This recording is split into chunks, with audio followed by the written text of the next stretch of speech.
Wow. Hope these sessions will be nice to you and you pick some lessons from Mr. Samuel Kizito so that you can earn from your career or you can earn from the field of film and video production. Now, Mr. Samuel,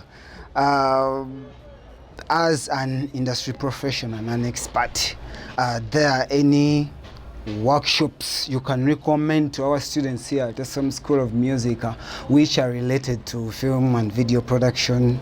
Yeah. Those workshops happen every year. Some of them every month or every 2 or 3 months, but every year there are workshops happening. Some of them are courtesy of Uganda Film Festival. Some of them are individual workshops that happen because we have film festival that actually run workshops. Then we have the individual workshops that keep on happening every now and then, either organized by UCC, Ministry of Gender, certain, let me say, National Theatre and the likes. Even my company sometimes holds workshops. So whenever you hear a film-related workshop, a video-related workshop, it's good to attend. Most of them are free. A few of them could be for paying, but they usually happen. But what I also got to realize is that when you're in school, and then you're attending the workshops before you finish school, you get corrupted because the things that are shared in these workshops are specific. And from ESOM, you're receiving more than just one segment of production. So you may find that you've been learning writing at the same time you're learning camera operation at ESOM, but then the workshop you've gone for is for producing. So you find that you're in a producing workshop and what they are sharing is contradictory to what you think you may actually be knowing at the time. So sometimes it also helps if you consult from your lecturer or from your tutor or your instructor that there is a workshop I've seen here, can I attend it? Then they advise you on how you to prepare for it, because they usually say that in the industry we have a saying that you don't have to go to every workshop, but workshops that matter.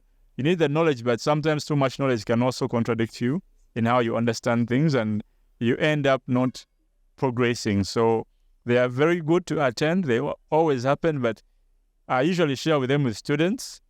But then in case you see one that you want to attend, consult from your tutor or from your instructor. They guide you properly on how to go about them. Yeah. Okay. Thank you for your beautiful insights so far. Yeah. Now, let's talk about networking. How would you best advise an ESOM student to go out there and network with people who are working already in the field of film? And yeah, the beauty that I still repeat we have with ESOM as an institution that I've not seen so much in other places is that, for instance, every now and then I usually call students, sometimes who are in third term usually, because first term, second term, I don't want to get them exposed to the outside world because they can easily get ruined by that. But more late second term, third term, I usually take them to events that are film related. So if let me say there is an event happening, I can get them a pass.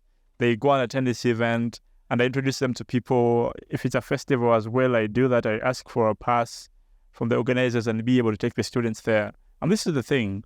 In the film industry, when you're a student of production, the film industry is usually your first market base that you have to go to where film events are happening. It could be a movie premiere, it could be an award ceremony, it could be a film festival happening in the country. You go and attend that, and you don't stop introducing yourself as, I am so-and-so, I'm a student of this, I aspire to do this, or I'm a student of this personality, let me say you say my name, and I'm aspiring to be a writer or to be a director or to be whatever. So you keep on introducing yourself to these different people that you find, because almost everyone who attends those events is a filmmaker or is in the industry. So you introduce yourself and you be like, I want to be able to intern, because when you're a student, don't be like, oh, call me for a job. No one will call you when you're a student. But you tell them, I want to intern. If you have any space, I can actually come and be there and stuff like that. So exchange contacts, and you keep on following up on this person that, hello, your producer ABC, I talked to you at this event. The student who wants to be able to intern on your productions. Do you have anything going on? I can actually facilitate myself and I be able to come. So at the end of it all, you have to be able to use that. Like, come looking for internship opportunities. When you intern on someone else's production, then they start from there to give you more opportunities to work, because you come as an intern on my production, I find you resourceful, I call you another time. Like most of the students I usually recommend, they go as interns and then they retain them. So there are those I suggested as interns in 2021. Until now, they are still working with the same firm where they were interning, and now they are doing production seriously. So it usually happens. Go as interns, but attend as many events as possible that are film related, and also keep on checking with your instructor, asking them, is there something happening? Is there any gathering where I could go? They recommend you to where you can go, and you'll be able to share the spirit of production and stuff like that. So at the end of it all, it becomes easier for you to relate with the industry, because that's the beginning. Yeah. Wow. Hope you've heard from the man himself. Samuel is an experienced professional in the field of film and video production. Now, Mr. Samuel, let us talk about the misconceptions and myths or words of discouragement these people get.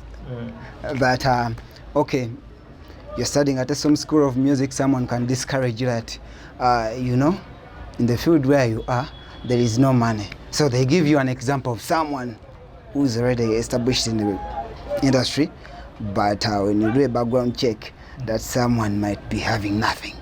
So how can you best encourage our students so that myths? I would use myself as an example.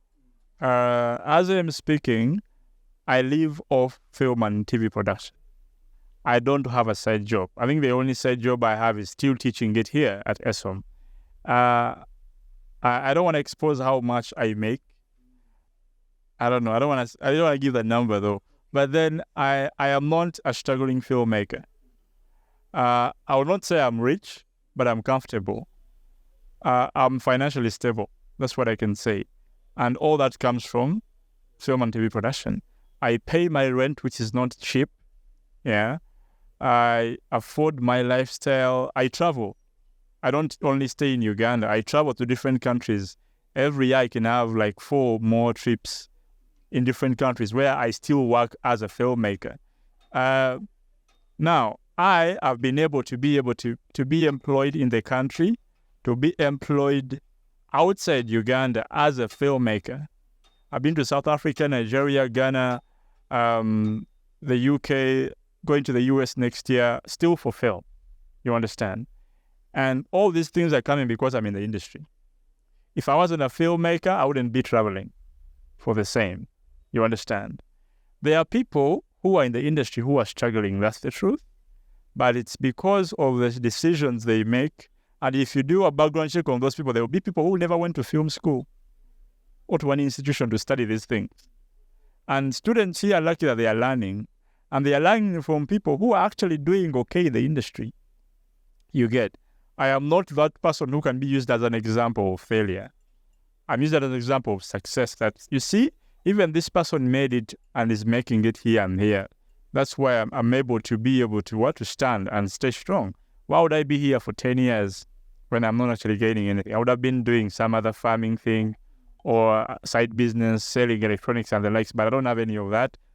I only do this because it makes the money. People believe there is no money here. We are wasting time. People are just passion-oriented, but the industry has money. Yeah? I'm paid in millions. I don't want to tell you how much, but I'm paid in millions to do a job. You get? There are people who are, like, there are funders that are in the UCC funds productions, hundreds of millions. Multichoice is funding productions every now and then. All the TV dramas that people watch in Power Magic Prime, all those are people being employed. Each of those productions hires over 100 people. Where do you think those people come from? From the industry. So if you come, right now is a good time.